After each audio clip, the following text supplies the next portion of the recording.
Ola, boas tardes a todos.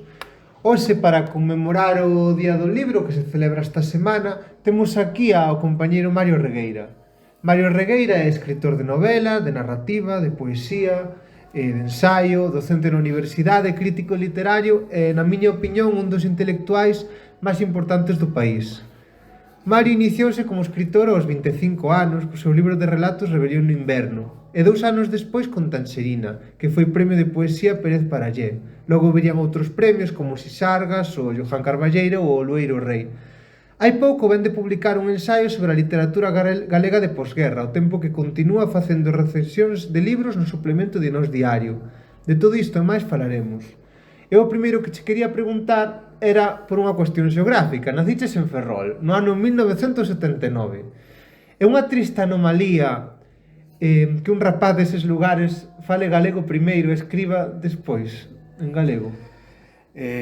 A ver, en certo sentido, sí, é unha triste anomalía, non vamos mentir ao respecto do estado da lingua nas cidades, eu creo que nas 7 cidades, incluso nas vilas grandes do país, a lingua está en franco retroceso, pero tamén é certo que nunca identifiquei esa sensación totalmente apocalíptica que se dá sobre Ferrol.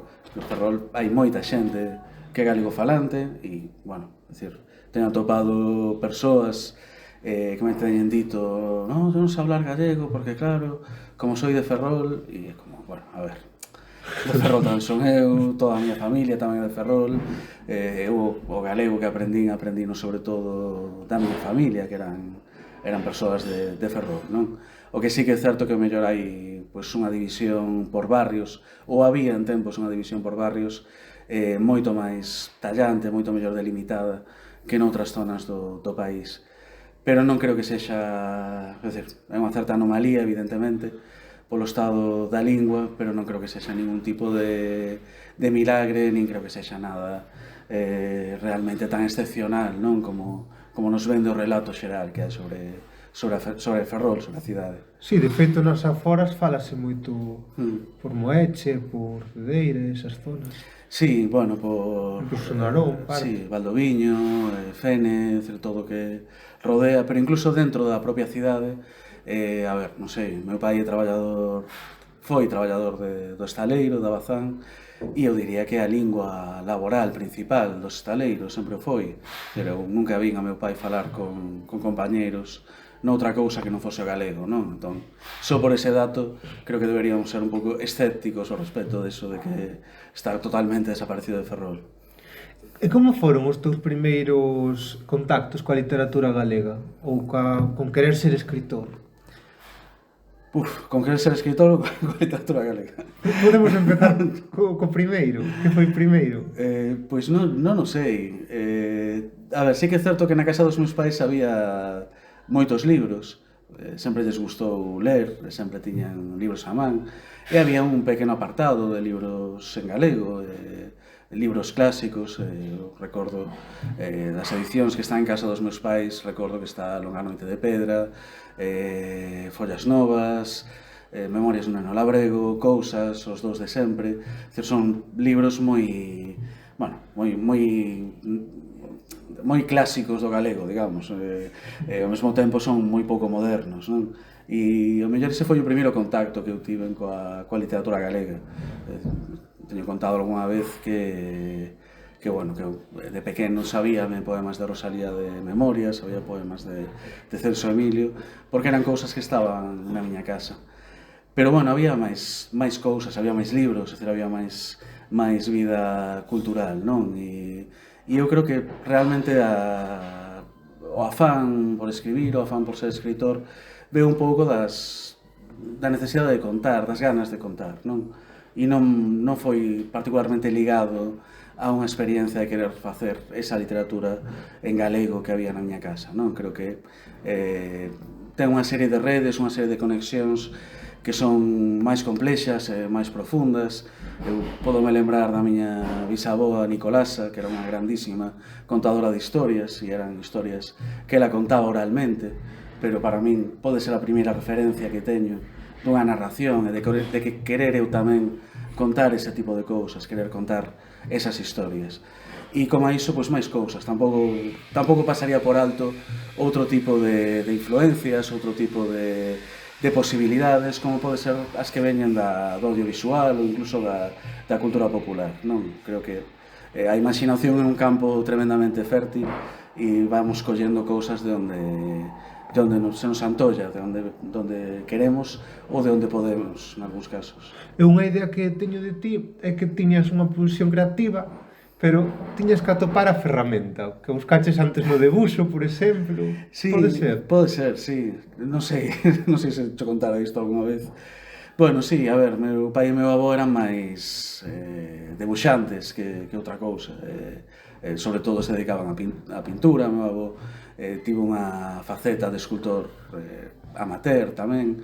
E eu sí, de pequeno recordo que sí, que quería debuxar, e en algún momento decateime que debuxar tampouco se me daba excesivamente ben, e dixen, bueno, pero podo contar as cousas de outra maneira, podo facer todo isto a través das palabras, non? Eso tamén é outro elemento importante. E nos anos 90 estudas, se non me equivoco, Filoloxía Galega en Compostela. No, realmente eu chego máis tarde a Compostela, chego no ano 2001, chego no ano da LOU. Vale, pensaba que chegaras no final no 99. No, eu fixen primeiro uns anos en Dereito e desertei. Entón, digamos que a finais dos 90 sí que pasei pola Facultade de Dereito da Coruña, fixen demasiados anos de Dereito, de feito quedanme poucas asignaturas para acabar a carreira e case xa unha decisión de rebelión persoal non querer acabala. Bueno, digamos que tiven unha caída do cabalo como San Paulo e decidín que me interesaba máis a literatura e que dentro de interesarme a literatura o máis próximo a un traballo profesional que podía topar estaba en filoloxía, ainda que fose vinculado a outras cousas, vinculado sobre todo á docencia, non? E como foi ese momento na casa de deixo isto, estou a punto de acabar? Foi tremebundo. Sí, foi unha crise moi grande. Pero bueno, tamén foi un pouco... Bueno, o meu primeiro libro chamase Rebelión no Inverno, en parte, porque ven dun momento persoal meu, dun momento vital meu, no que fago todo este tipo de rebelións, non? É unha desas rebelións é dicir, pois mira, non quero traballar co dereito, non quero traballar de abogado, non quero traballar aplicando estas normas que son tan cuestionables en moitos aspectos, non? Prefiro dedicarme ao que realmente quero. E como lembras personalmente esa época de estar na universidade? Os primeiros anos en Dereito? Ou máis ben en Filoloxía, por exemplo, despois do cambio. Claro, é que eu vivín dúas universidades. Os meus anos en Dereito foron un pouco de oficinista. Eu iba a clase, facía o que me mandaban na clase, estudaba, aprobaba os exames. Ese foi o meu erro realmente, que eu aprobei moitísimos exames nesa carreira. Non estaba tendo grandes dificultades para sacar a carreira. Pero non hai nada tampouco particularmente reseñable deses anos, e que coñecín a xente que ainda hoxe moi importante na miña vida, teño algúns moi bons amigos na Coruña, pero non recordo eses anos como especialmente vivos, como especialmente interesantes no sentido vital. Os primeiros anos en Filoloxía foron outra cousa. Tamén porque cheguei nun momento moi concreto, cheguei nun momento no que se organizou a última grande revolta estudantil, digamos, que foi a revolta contra a LOU, paralizouse a universidade prácticamente durante case 6 meses, estábamos na rúa, estábamos en asembleas, vivín outras cousas. Recordo que daquela tiña clase de portugués cun leitor brasileiro que nos dicía que aproveitásemos para ir ás manifestacións porque había máis aula, había máis cousas que aprender nas manifestacións que dentro dos muros das facultades. E creo que en certo sentido iso segue sendo válido a día de hoxe. Creo que evidentemente dentro dos muros das facultades, agora ademais que estou dando clase nunha facultade, teño que dicir isto, dentro dos muros das facultades podes aprender moitas cousas, pero creo que tamén é moi importante esa dimensión sociolóxica, esa dimensión de, bueno, intentar cambiar o mundo, intentar defender tamén os teus dereitos, entrar en contacto con outras realidades, con outras formas de vida. É dicir, nese sentido, os primeiros anos aquí en Compostela foron moi bonitos, foron moi fermosos e moi gratificantes. Parece impensable que agora se pudera paralizar a universidade. Sí, pois sí, ainda falaba outro día cun compañeiro, dicía iso, dicía que tristemente é así, chegamos a un punto no que parece que non pode pasar, parece que iso é algo que non pode pasar. Pero, bueno, eu creo, vamos a decir que creo na xoventude, creo na mocidade, creo que da mocidade veñen moitas das mellores cousas que temos na sociedade, e creo que ese afán reivindicativo, ese afán rebelde está aí dormindo, pero que non desapareceu, e que volveremos vivir algo así en algún momento. Tes unha obra que é bastante amplia xa. Hai temas que son como recorrentes, ao meu parecer, a crítica social, a idea de liberdade, de visualizar diferentes perspectivas, son aspectos que se van recollendo. Son temas nos que pensas antes de construir unha obra, un texto, ou van aparecendo porque están de alguna forma impregnadas no teu pensamento? Bueno, creo que máis ben o segundo. Creo que teño unha serie de temas recurrentes que están case a un nivel subconsciente que aparecen unha e outra vez, non? De algúns son máis consciente que de outros, pero eu vexo algúns patróns que a mí mesmo me acaban sorprendendo, non?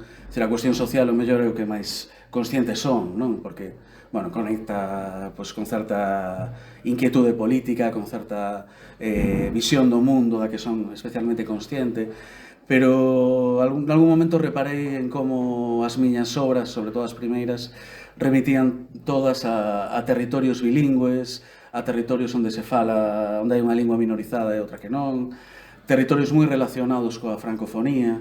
A miña primeira novela acontece na Bretaña, o meu primeiro poemario acontece en Tánger. É dicir, hai unha serie de elementos que eu mesmo non sabría explicar cal é a razón de que estean aí, non? Creo que é algo que responde a unha especie de universo interior, de conxunto simbólico interior que se me manifesta desa maneira. Tamén a música. Tamén a música, sí, a música aparece dunha maneira moi importante, diría que en case todos os meus libros, de distintas maneiras tamén, non? Pode ser desde a cita musical ata a aparición dun cantante como Tono aquí, un dos protagonistas é un crooner que está precisamente vivindo en Flandes, outro territorio onde tamén se fala francés, e tamén é algo que aparece constantemente. Que cambios ves no teu xeito de escribir? Non vou ao libro máis ensaístico, senón, por exemplo, no libro de Marco Livorno, no que poidas estar facendo agora, o primeiro Mario Regueira, que escribía Rebelión de Inverno, o que viña antes. Que cambios? Claro, non é complexo, porque son cousas distintas. Ao final, Rebelión de Inverno é o meu único libro de relatos tamén, non? Iso ten unha característica que o fai distinto, son relatos dunha época relativamente longa, están agrupados por un tema común, pero tampouco se pode dicir que teñan un mesmo sentido, van dando saltos temporais moi grandes, e creo que non volvín a escribir outro libro de relatos, e faiseme difícil compararlo con outras cousas. O que sí que vexo mellor agora en Marco Livorno é unha sensación lúdica máis marcada, unha certa desacralización da literatura, non? Nunca crin que a literatura tivese que ser algo tremendamente solenne, algo tremendamente serio, pero mellor non me atrevín eu mesmo a manifestalo ata este libro. Este libro ten está construído alrededor dun personaxe futbolístico, o cal en si mesmo é para moita xente da cultura galega unha aberración como tal. A mí me parece tremendamente divertido, e pareceme moi divertido tamén que haxa xente da cultura galega que isto lle parece unha aberración, non? E se acaba de facelo. Ten unha cita que realmente dunha canción de Laura Pausini, é dicir, xoga moitísimo con ese punto un pouco ñoño, un pouco engolado que hai ás veces nestes produtos culturais que non deixan de ser tamén parte da nosa cultura persoal, non? Ao final, gusteche ou non, houve un momento cando estabas no meu caso, que son maior, non? Un momento cando estabas no instituto que te aprendiches algunha canción de Laura Pausini porque a rapaza que che gustaba estaba flipadísima con Laura Pausini. Ou de Pereza. Ou de Pereza. É dicir, entón, bueno, xogar con ese tipo de cousas, metelas resignificadas, cun sentido, bueno, xogar un pouco a que sexan tamén compitan con outras cousas ao mellor máis solemnes, é o mellor o que máis caracteriza esta obra, non? O que máis noto que me pasa nos últimos anos. Ti crees que hai moita seriedade na literatura galega? Bueno, non creo que hai moita seriedade na literatura en xeral. Creo que sempre hai unha dimensión seria e outras dimensións pois máis irónicas. Non creo que sexa un problema da literatura galega en concreto. Creo que é algo que pasa en todos os campos culturais, en todas as culturas nacionais, non? Eu creo que, bueno, nas culturas veciñas temos exemplos perfectos de poetas portugueses ou poetas españois cunha noción tremendamente seria, tremendamente rigorosa do que é a poesía, e outros que simplemente están aí para divertirse, para xogar, non?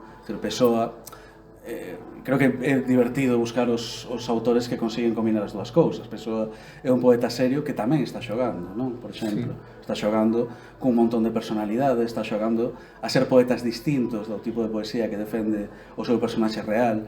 Bueno, creo que hai moito xogo nesa dualidade entre ser un autor tremendamente serio e ser un autor que ten, bueno, unha certa perspectiva irónica sobre as cousas, non? No teu último libro, Narrativa Imaginario Nacional na reconstrución do campo literario de posguerra, que escribes a partir da tese, sí. Está moi presente a figura de Ramón Piñeiro. Sí. Que opinión che merece Ramón a día Piñeiro? De hoxe. Xente bueno. Revisionistas. A ver, isto creo que xa expresei máis veces nun sentido colectivo de toda esa xeración que forma a galaxia, non? Creo que hai dúas cousas a ter en conta. A primeira que o fan con certo risco persoal, certo risco para as súas vidas incluso. Non olvidemos que Piñeiro, cando monta a galaxia, el realmente sae de estar na cadea, ben prácticamente cego, non tiña por que facer iso que naquel momento histórico era un acto que, bueno, lle podía traer graves consecuencias, non?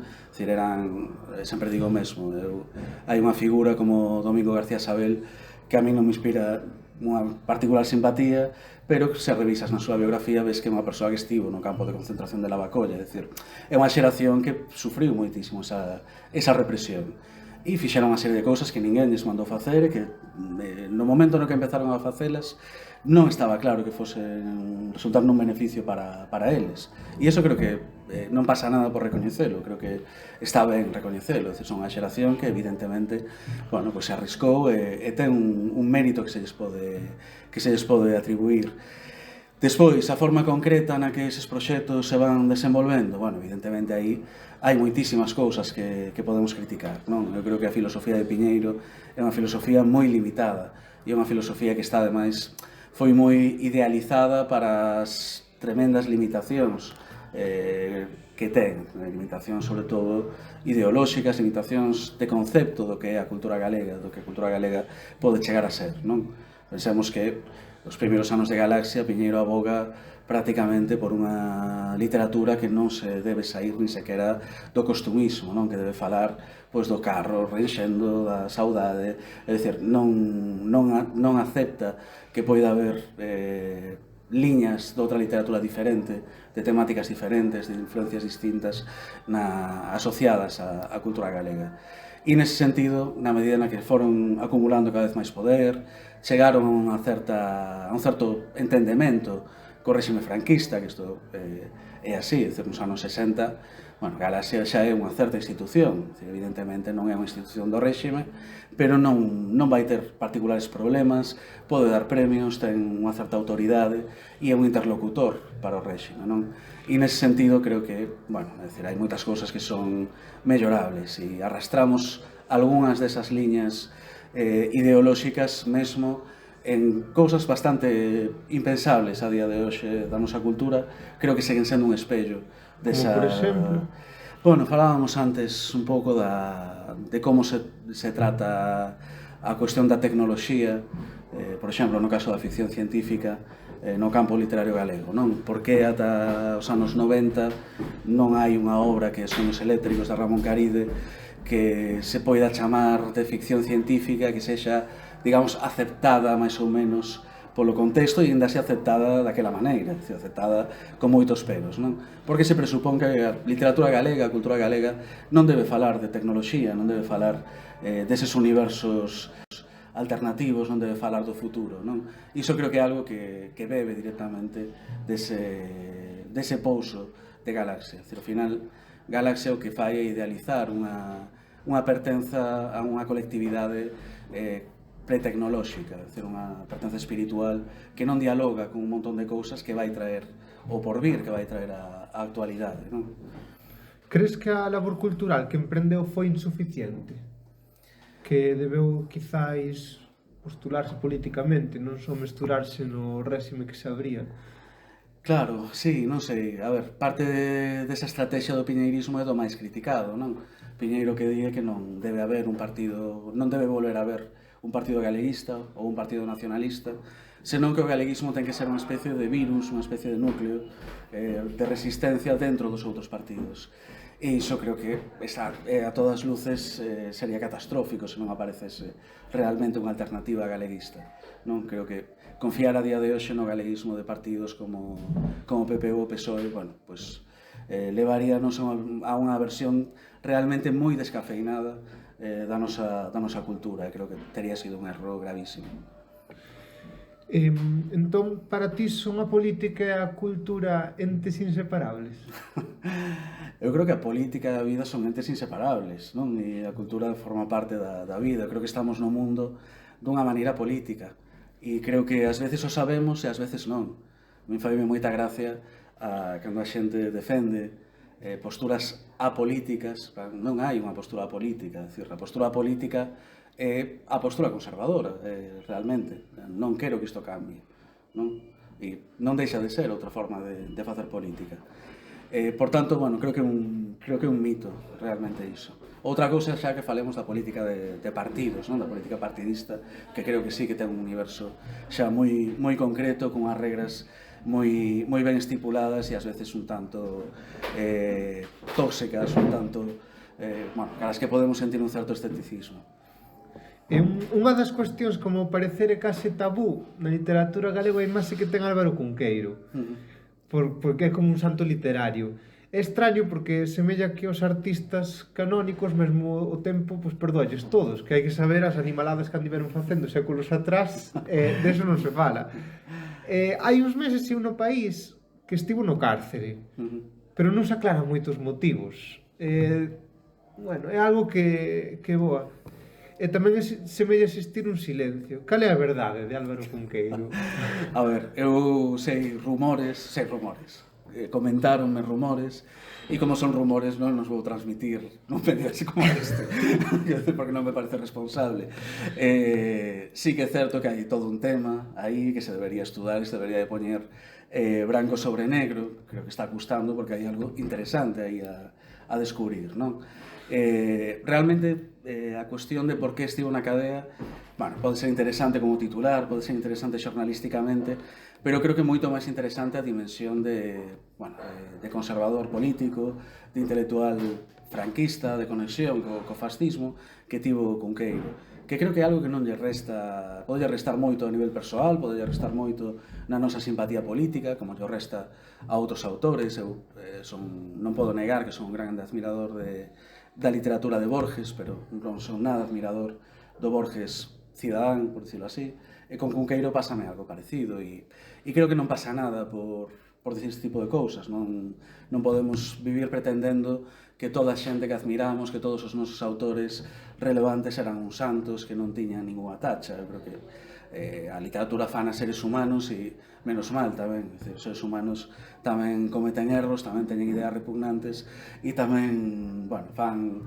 algunhas cousas un pouco de listillo. Eu creo que Cunqueiro vexo máis un pouco listillo, máis que unha persoa maligna, non? Máis que unha persoa convencida realmente desa perspectiva. Vexo que ele intentou aproveitarse ou zafarse ou sair con ben dunha situación moi ameazante e, bueno, fixo unha serie de cousas coas que evidentemente non podemos estar de acordo e xa está. Creo que iso é o máis interesante, non? Realmente. Despois, algún día saberemos por que estivo na cadea ou non. Bueno, espero que sí. Pero teño moita curiosidade por confirmar se os rumores son Eu tamén, rumores ou non. pero non a todo. Había que facer unha gincana pos rapaces, pos adolescentes ou de filoloxía galega con premio de a buscar documentación Pues seguramente. e así saía todo. E incluso se engancharía. Bueno, é a parte máis dura da investigación, esa. Decir, eu admiro moito a xente que escarba tantísimo en arquivos, en bibliotecas, buscando todo ese tipo de cousas que non están á vista, non? Decir, a verdade, o meu tipo de investigacións son de outro tipo, non son tanto descubrir documentación que non existe, senón máis ben interpretala.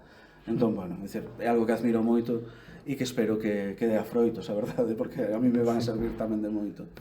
E aparte de ser escritora, é un prestixioso crítico literario. De onde naceu esta faceta? Foi vocación? Foi responsabilidade co país? Foi unha cuestión que se foi facendo, de alguma forma? Sí, é unha cousa que se vai facendo. Creo que hai dúas dimensións non sempre ben resoltas nas persoas que fixemos filoloxía, nas persoas que fixemos estudos sobre literatura, que é a parte, digamos, de crítica ou de teoría literaria e a parte creativa, non? De feito, é curioso porque na facultade a creación literaria é case un discurso subterráneo, non se fala prácticamente cos alumnos. Logo desta interrupción acerca de coches e así,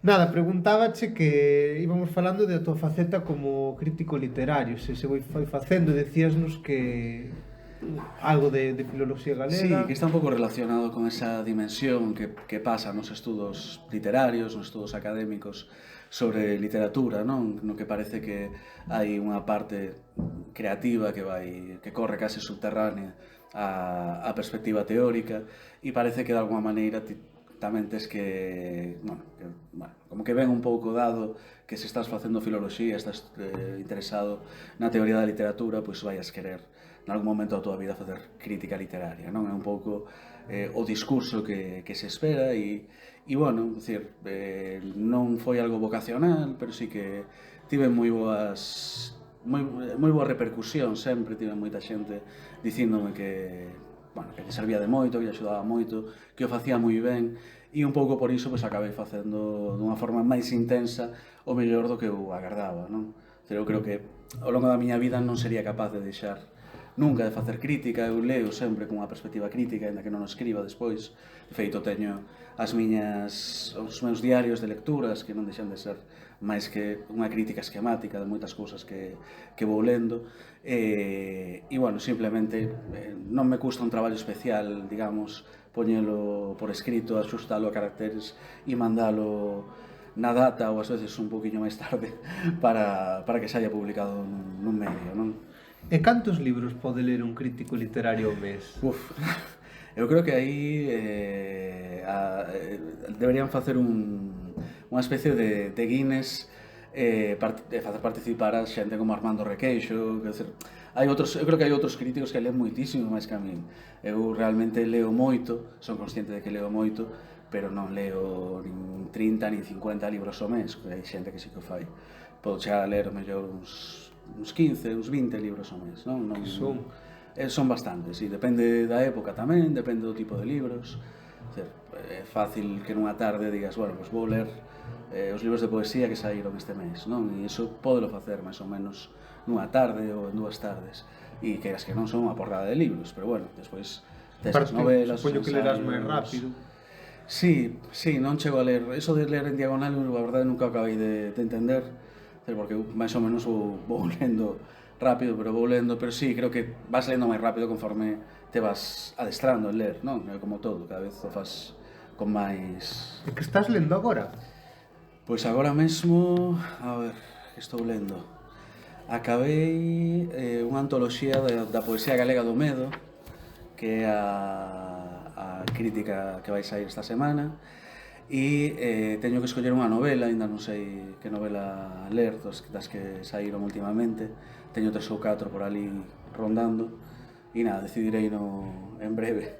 Pero agora mesmo ler é raro que se me collan entre lecturas.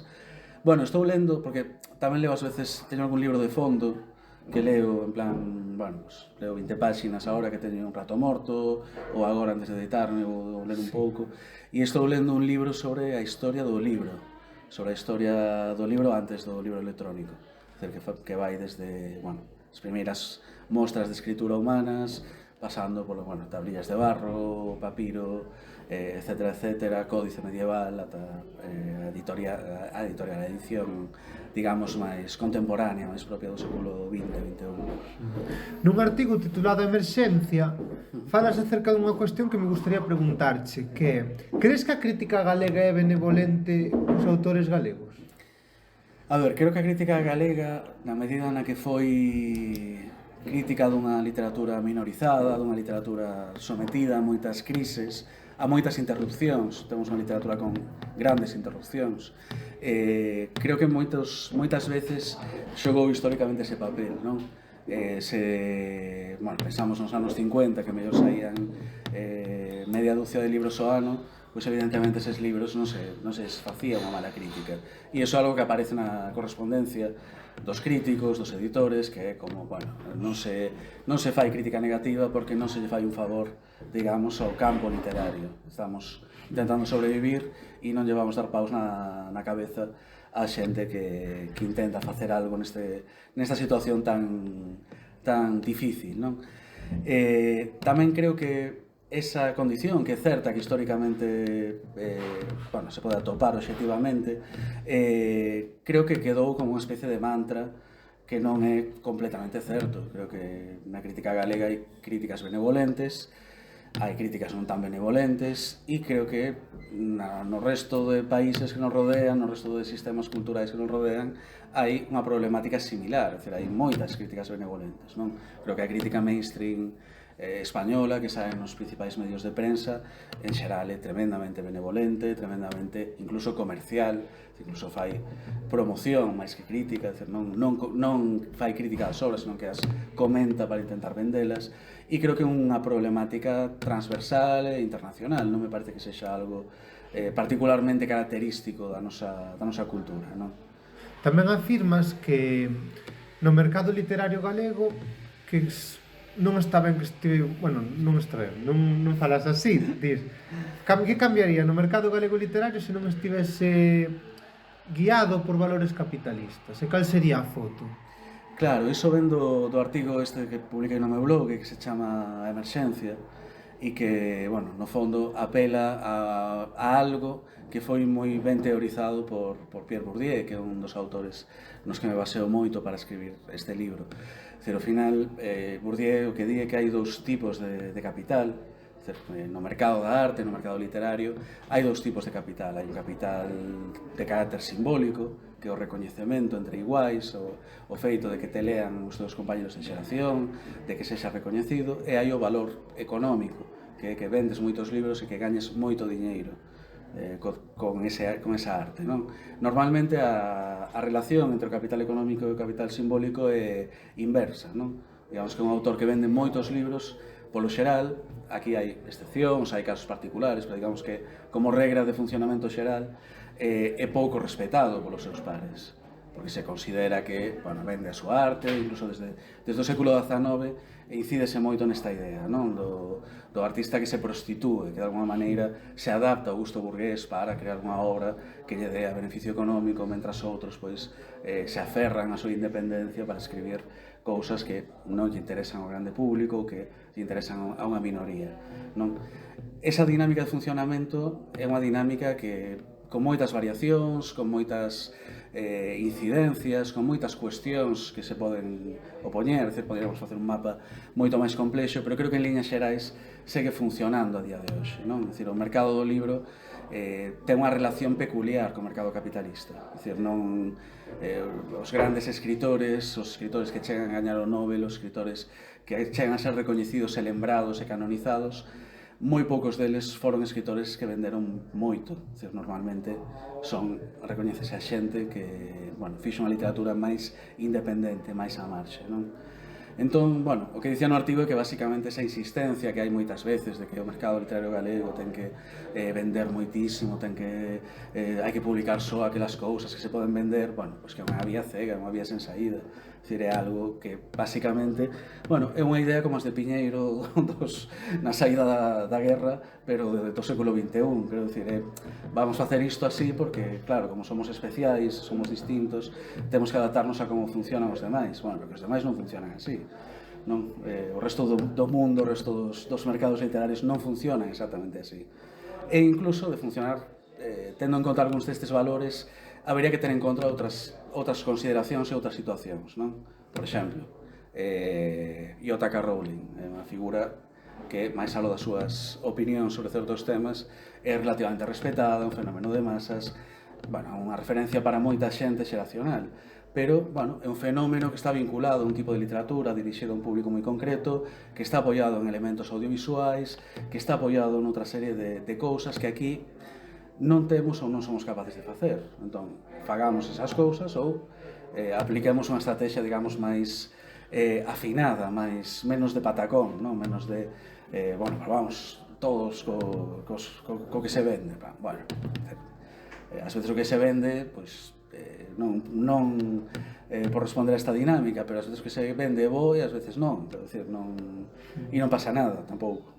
E como vencemos o amateurismo, o amateur do sistema? Claro, a ver, eu teño unha postura que se relaciona moito coa miña postura política, que fai disto un problema político. É dicir, non vamos vencer o amateurismo mentre sexamos un ente subestatal cun montón de dereitos sen recoñecer e en loita aberta por moitos deses dereitos, non? Moitas veces se compara a literatura galega coa literatura islandesa ou coa literatura finlandesa, e eu sempre digo que, bueno, a comparación falaz, porque Islandia é unha literatura pequena, un país pequeno, con poucos habitantes, pero ten un estado e ten un ministerio de cultura que apoia completamente e con todo a súa cultura, a súa lingua e a súa forma de estar no mundo, non? E iso é algo que nós non temos. Nós, se vamos ás feiras do libro, non sería raro, creo que vai pasar este ano, que vayamos da man do Instituto Cervantes ou que vayamos da man da carpa española. E iso, é dicir, non é exactamente unha cuestión de nacionalismo, é dicir, non pasa nada por ir coa carpa española ou coa carpa portuguesa, é dicir, pero de alguma maneira creo que merecemos estar polos nosos propios medios, non? E ter unha serie de posibilidades que nos respalden eses poderes públicos, non? Que non sempre nos respaldaron ou non sempre o fixeron decididamente. Vale, ahora quería entrar nunha serie de preguntas rápidas e rápida resposta. Wow. A ver. Un libro favorito de todos os tempos? Ou dous, ou tres? Eso é moi difícil, moi difícil. Que ás veces vai por momentos. É que vai por momentos, totalmente. Non sei, mira, porque estive repasando esta tarde, bueno, gustame moito a poesía completa é trampa, porque é unha poesía completa. A poesía completa do poeta portugués Alberto, que está compilada baixo o título de O Medo, un libro que volvo moitas veces, está hai moitos anos. Algúnha xoia que sexa descoñecida? Eu creo que moitas. Creo que na literatura galega outra cousa que facemos é que vamos deixando cousas por aí atrás e as cousas que non entran no canon, bueno, non acaban de ser de todo coñecidas. Claro, que vou dicir, na literatura dos anos 50 hai moitísimas cousas interesantes. Creo que ler a Rodríguez Mourullo, se che gusta Méndez Ferrín, tens que ler a Rodríguez Mourullo, non? Inda que a día de hoxe, pois Méndez Ferrín sexa infinitamente máis coñecido. E algún libro clásico, tanto pode ser da literatura galega ou da literatura universal, que creas que este sobrevalorado? Pois non o sei. Que intentamos non ser benevolentes. Difícil, A ver, hai moitos libros que están sobrevalorados, non? Non o sei, é difícil dicir un. É difícil dicir un, moi difícil dicir un. E algún autor fetiche? Bueno, a ver, eu sempre volvo os autores dos 50 e volvo moito a Méndez Ferrín. Ainda que non sempre volvemos á distinción cidadán-escritor, non sempre estou de acordo coas cousas que fai Ferrín, pero bueno, non pasa nada, parece un escritor extraordinario, pareceme que sempre se pode aprender moito dele. Autor que non poidas con el, ou autora? Bueno, a ver, a min custoume bastante avanzar por Proust. Digamos que eu cheguei ao da Madalena porque hai que ler o da Madalena, porque senón non sabes de que che falan, e non fun moi capaz de seguir a partir de aí. É dicir, non pareceume un pouco rollo, vamos. Libro favorito do último ano? Libro favorito do último ano probablemente sexa Virtudes e Misterios, de Xesús Fraga, creo que hai un ano e medio, máis ben, pero é un dos últimos libros que lín que máis me chegou, que máis me impactou, e destes libros que a mí me deixan unha envexa sana de dicir, joder, pues gustaría ser capaz de facer isto, sí, un libro que me gustou moito. Algúnha promesa de literatura galega? Bueno, agora mesmo hai moita xente facendo poesía, e gustame moito as liñas menos centrais desa poesía. Gustame moito que están facendo os rapaces, que son moita xente, non son exactamente un colectivo, os rapaces de Leite Edicións, que están publicando fanzines e están facendo cousas moi divertidas, moi interesantes e moi conservables para a xente que coleccionamos libros e materiais literarios tamén. Libro que consideras que gañou valor co tempo? A ver, un libro que considero que gañou valor co tempo pode ser, o mellor, Adiós María, de Xoana Torres, a pesar de que tamén foi moi ben recibido no seu momento. Creo que é un dos que a min segue me sorprendendo que siga sendo versátil, que siga sendo un libro de referencia para moita xente, e sobre todo para a xente de Vigo, que eu non acabo ás veces de enganchar por iso, é un libro super vigués, non? E hai xente de Vigo collelle aí moitísimas cousas que a mí se me escapan por completo, pero segue sendo moi importante para moita xente, e creo que bueno, que interesante recordar. Tiña que celebralo máis Abel Caballero en vez de tantas luces. Pues sí. Sí, señor. Sería unha luz máis grande. Algún libro que perdeu valor co tempo? Bueno, a ver, en certo sentido, a maior parte dos libros van perdendo algo do valor co tempo, non? Eu creo que hai un punto de aleatoriedade, de sorte, de azar, e por que algúns o conservan e outros non. Creo que hai unha parte de xenio literario, por exemplo, creo que Rosalía de Castro en Follas Novas toca unha serie de temas que son universais e o fai dunha maneira que ainda a día de hoxe non segue tocando, pero non creo que ela fose moi consciente de estarlo facendo mentre o facía, non creo que fose consciente de que iba a ter esa enorme dimensión, non? Entón, bueno, creo que os libros van perdendo o seu propio valor. Estou pensando agora en Queixumes dos Pinos, que, bueno, ten valor pues, porque está aí no galego, pero digamos que toda a historia céltica, toda esa dimensión un pouco de poeta un pouco fucker que trae Eduardo Fondal, pois está, digamos que sufre moito, non? Co paso dos... Pero seguro que para ligar no Avante, non? Eso non vale, non? Non, era un pouco máis criminal o que propia Fondal, pero bueno. Gustaríache que Galicia se independizase? Sí, pero bueno, ese tipo de preguntas sempre teñen uns condicionantes, non? Depende de como, pero sí, claro. Imos camiño cara a extinción cultural? No, que va, non, ni de broma. Esperemos. No. Debería cesar algún político logo dos números que apuntan á desgalización de Galiza? Sí, bueno, máis que cesar algún político, a min bastaría con que entrase algún que fixese ben o traballo, non? Ou que a alternativa de que agora entre o único político, un dos poucos políticos que se manifestou contra o galego a presidir a Xunta, que fose un escándalo máis grande do que é, non? Creo que non merecemos un presidente da Xunta que xa manifestou o seu desprezo pola nosa lingua e o seu desprezo por unha serie de dereitos, ademais, que se nos poñemos estritamente legislativos son incontestables. Por tanto, bueno. Tiña razón Carballo Calero cando dicía que falamos galego-portugués ou galego-castellano? A ver, A ver, eu creo que é unha dicotomía, creo que iso é unha dicotomía, creo que as dicotomías acostuman ser falsas, por xeral, dicotomías tan contundentes son moi efectistas, sirven moi ben como titular, sirven moi ben como aglutinante ideolóxico, que para o que serviu esa frase de Carballo Calero, pero digamos que soportan mal verlles os matices, non? Eu creo que o galego sí que é certo que ten unha conexión histórica que apunta incluso a mesma identidade co portugués que é innegable e irrenunciable e a que non podemos pasar por alto, non? Que a normativa actual é como é pola influencia do castelán, tamén é realidade, tamén é verdade, non? Pero bueno, nos recordo que cando estaba nunha asociación hai moitos anos e había xente reintegracionista e xente que non era reintegracionista, sempre había o debate de como facer os cartéis, non? E alguén dicía, bueno, son capaz de facelo en ambiguo, vou escoller as palabras que non amosan diferenza, e así, bueno, facíanse uns cartéis moi esquemáticos, e eu sempre dicía, inventemos outra norma, escribamos en cirílico, escribamos noutro alfabeto distinto, e superemos o debate polo lado máis inesperado de todos, non? Sí. Non me gusta dicir pola dereita. Unha perspectiva creativa. Sí, en plan, quero dicir, a ver, o galego, como todas as linguas, ten moitísimas posibilidades para representarse. Evidentemente, esas dúas son herdeiras de dúas formas de entender a historia que evidentemente están aí, son innegables. En que está traballando agora Mario Regueira?